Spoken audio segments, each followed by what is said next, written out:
तो हेलो दोस्तों, कैसे हो आप सभी। उम्मीद करता हूँ सभी अच्छे होंगे दोस्तों। तो मैं आपका लागुरु जी फिर से आपके सामने एक इंटरेस्टिंग और एक महत्वपूर्ण टॉपिक पे वीडियो लेकर आया हूँ।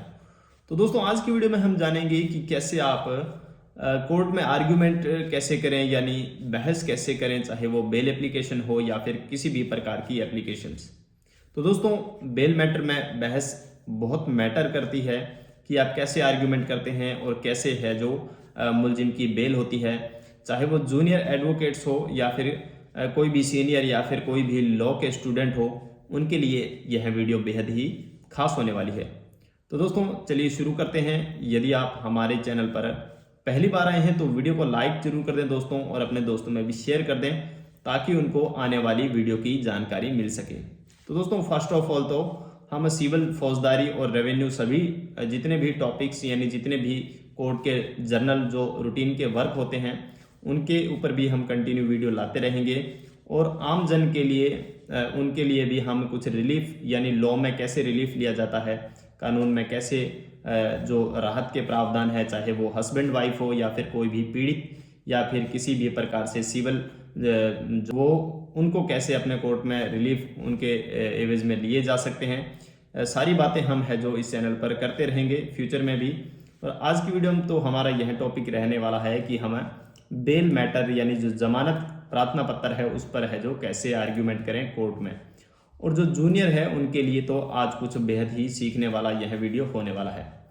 तो दोस्तों, यदि आपने हाल ही में कोर्ट ज्वाइन किया है या फिर आप एक लॉ के स्टूडेंट हैं, कोर्ट ज्वाइन करने का सोच रहे हैं, तो आपके मन में डाउट तो आता होगा कि हम जमानत यानी जब किसी मुलजिम को जेल होती है, जेसी किया जाता है उसको, उसके बाद सबसे पहला मैटर रहता है कि कोर्ट में उसको है जो बेल उसकी कैसे ली जाए, और कैसे है जो हमें कोर्ट को दिखाना है कि वह मुलजिम जो बेकसूर है या फिर उसको ज़मानत दी जानी चाहिए। साहब से है जो मजिस्ट्रेट साहब हैं उनसे कैसे रिक्वेस्ट करें। तो दोस्तों, फर्स्ट ऑफ ऑल तो आपको बता दूं, आपको पता होना चाहिए कि आपके जो मुलजिम ने जो ऑफेंस किया है वो बेलेबल है या फिर नॉन बेलेबल, कौन सी धाराओं में उनके खिलाफ है जो मुकदमा जो पुलिस वालों ने है जो दायर किया है, और आपकी जो एफआईआर है उसमें जो धाराएं कौन सी है उनके बारे में आप थोड़ा सा जर्नली आपको पता होना चाहिए। क्योंकि आप जब आर्ग्यूमेंट करने जाएं यानी बहस करने जाएं कोर्ट में, तो आपको यह पता होना है चाहिए कि सर जो अपराध है वो बेलेबल है या फिर नॉन बेलेबल है, मुलजिम कहाँ का रहने वाला है, मुलजिम मजदूरी पेशा आदमी है। वो सारे आपके जो टॉपिक्स जो फैक्ट होते हैं वो आपकी बेल एप्लीकेशन होती है उसमें ऑलरेडी लिखे हुए होते हैं। आपको तो केवल उसको रीड करके थोड़ा सा अपने माइंड में सेट करके कोर्ट में जाना होता है और साहब को बताना होता है, मजिस्ट्रेट साहब को, जो जज साहब होते हैं उनके सामने खुद को नर्वस नहीं होने देना है, और साहब के सामने आपको प्रॉपर ड्रेस में जाना होता है। यदि आप ये जो कॉलर जो एडवोकेट्स वो चाहे लगाओ या कई बार ऐसा होता है कि जो बड़ी कोर्ट्स होती हैं वहाँ तो आपको बिल्कुल लगा के ही जाना होता है और प्रॉपर ड्रेस कोड में जाना होता है। लेकिन जो लोअर कोर्ट्स होती है वहाँ पर तो आपको वाइट ड्रेस यानी वाइट शर्ट और एक ब्लैक कोट तो कम से कम होना ही चाहिए। मजिस्ट्रेट साहब हैं उनका ध्यान है जो आकर्षित करो यानी कर सको। तो जैसे ही आपके सामने वो साहब के सामने जो चालान पेश होता है या फिर रिमांड फार्म पेश होता है, उसके बाद आपको अपनी बेल एप्लीकेशन साहब को देनी होती है और साहब से होनेबल साहब से रिक्वेस्ट करनी होती है कि सर हाँ, मैंने इस प्रकार सा कोई भी ऑफेंस यानी अपराध नहीं किया है, मुझे तो केवल इस मुकदमे में फंसाया गया है राजनीतिक उद्देश्य से। जो अपोजिट पार्टी है वो काफ़ी ही धन बल से है जो काफ़ी सक्षम है, और मैं तो बिल्कुल मजदूरी पेशा आदमी हूँ।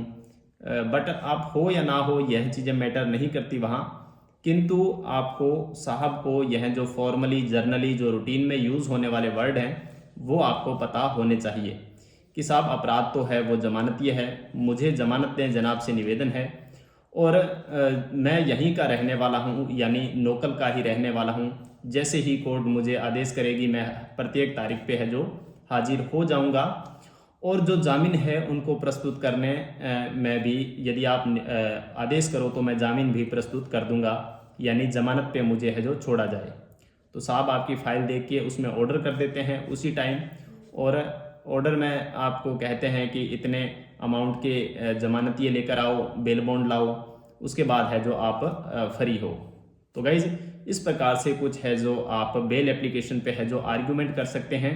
और यदि हम इसके अलावा कोर्ट में कोई अन्य एप्लीकेशन हमारे केस से संबंधित फाइल करते हैं तो उसमें भी आपको उस एप्लीकेशंस के बारे में पता होनी चाहिए कि हम किस बिहाव पे एप्लीकेशन कोर्ट में पेश कर रहे हैं, हमारी एप्लीकेशंस का औचित्य क्या है, उद्देश्य क्या है।